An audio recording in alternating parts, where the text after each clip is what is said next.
Okay, here I am. We're going to talk about the commissar paint job I did. Let's get started then.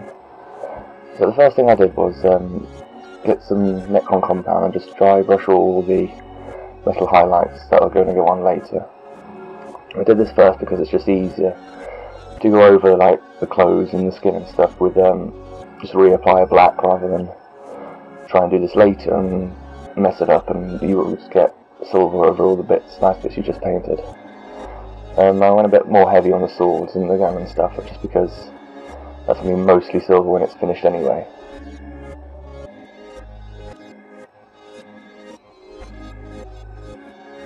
Now I did record the entire thing in about an hour, but because for some reason my computer's screwing up, that I lost a lot of the footage. And then about half it, so there will be some weird jumps throughout, but I'll try and cover what I did between those jumps and the bits that you've missed.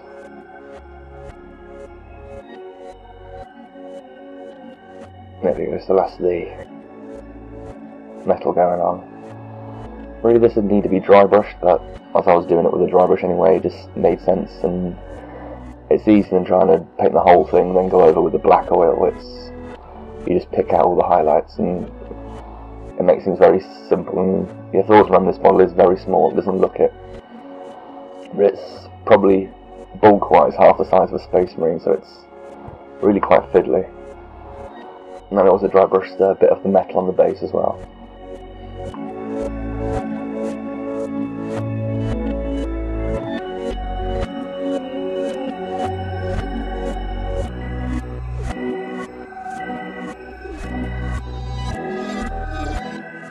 Okay, next so I did corn red, which is no need to paint the lining on the inside of the coat.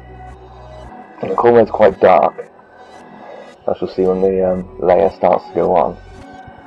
So that's alright, because we will be highlighting it later with some other colours, mainly oranges, which is what I found works best with red cloth, rather than trying to highlight it with a white and you get sort of a pink hue. Highlighting with a bright or vivid orange tends to make a more natural looking coat and doesn't sort of take away that deep red edge that maybe using a white would have.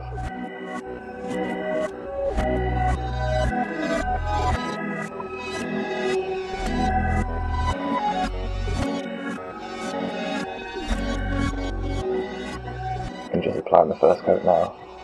Also notice later on I didn't use a shader on the cape.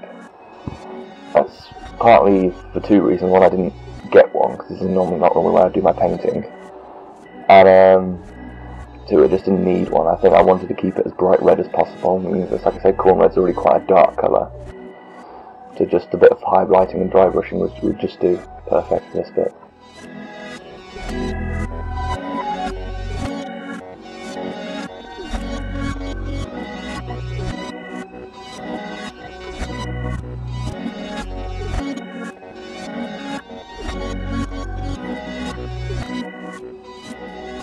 And I do apologise, of course, at any point I'm angling the model out of the camera view, but at the end of the day I was more concerned with getting a decent paint job than necessarily doing something that was easily visible. Because you've got me to talk about it, I suppose.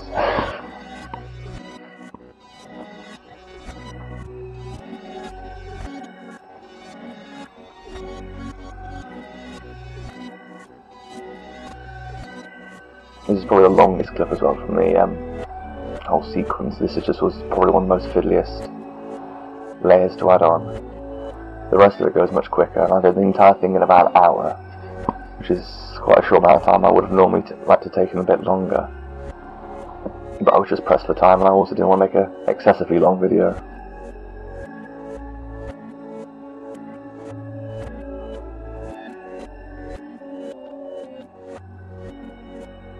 Yep, so here we can see I'm just applying the second layer. It wasn't a purely even coating, and this will just sort of make it a solid red colour.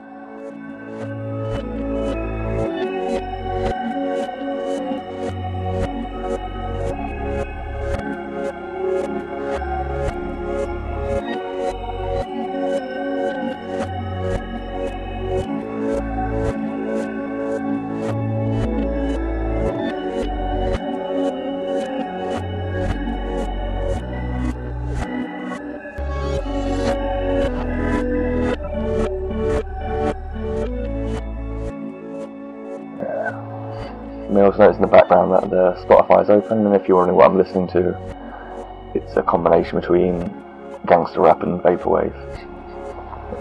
I'm not joking, it generally is. I think I started off with some NWA and just thought it seemed suitable at the beginning. And as I was going on, just doing the highlights and details, I thought that I'd take a bit more gentle rather than a bit more aggressive.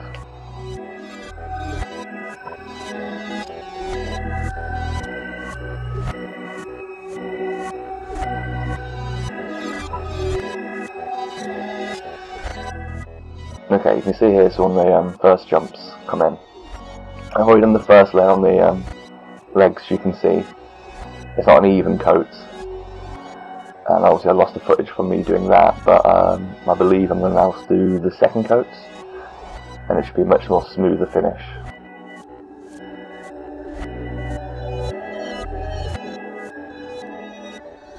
When it comes to things like this, I think it's much more important to try and get a even, smooth layer, especially over something that's cylindrical like the legs or any kind of smooth clothing. Whereas the cape, it doesn't really matter too much. If it's not a purely even coating, it'll sort of work with the peaks and troughs in the fabric. Something like this is much more important to get multiple thin layers built up.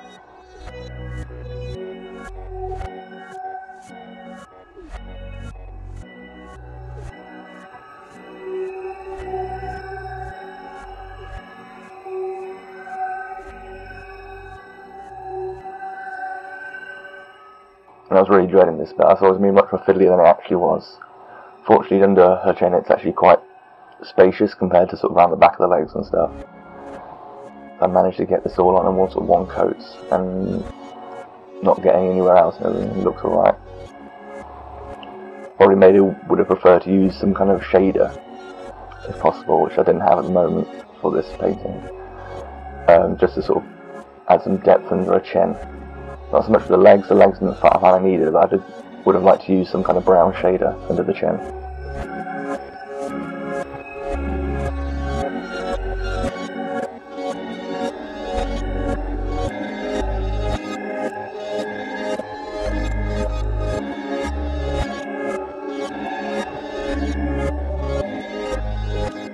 Next I've got Celestial Grey, and I'm using a dry brush. I think I just showed you there, and this will be on the cape. As you can obviously tell, there was another jump there where I applied the first layer. This was just another quick sort of second layer. I wanted to get a bit of footage of me dry brushing, so it's not as in depth as probably the first clip was.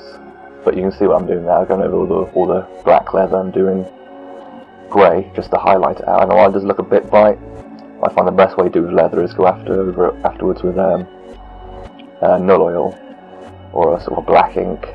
That takes a lot of the grey out.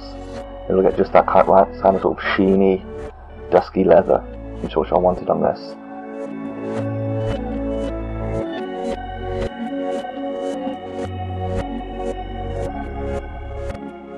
I forgot it. Oh, small neck from Brown.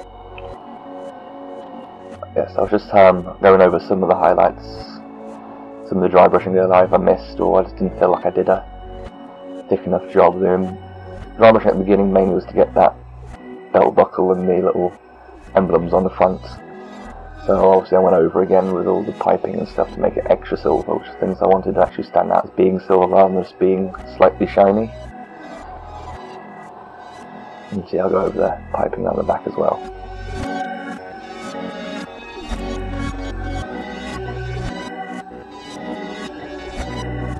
And just brightening up the sword a little bit.